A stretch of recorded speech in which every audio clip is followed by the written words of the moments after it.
মই ক'ৰবাত আহিছিলোঁ আজি আহি থাকোঁতে এই মানুহজন লগ পালোঁ তেওঁ তেখেতৰ মুখখন দেখাব মানা কৰিছে মোক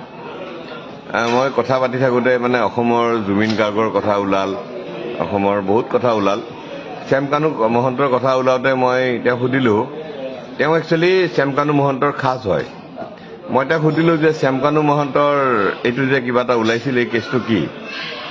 শ্যামকানু মহন্তৰ কেছটোৰ কথাত সেই মানুহজনে মোক এটা কথা ক'লে যে চাওক দাদা ইয়াতে বহুত মহিলাই বহুত কথা কৈছে কিন্তু তেনেকুৱা কোনো কথা নাই মই বহুত ভালকৈ জানো শ্যামকানু মহন্তৰ মহিলাৰ প্ৰতি কোনো সম্পৰ্ক মানে কোনো আকৰ্ষণেই নাই তেওঁ পুৰুষকে ভাল পায় আৰু মোক আচৰিত পালোঁ মোক এটা কথা ক'লে যে শ্যামকানু মহন্ত গে হয় মইতো চক খাই গৈছোঁ একদম বাপৰে কি কবি তই গে হয়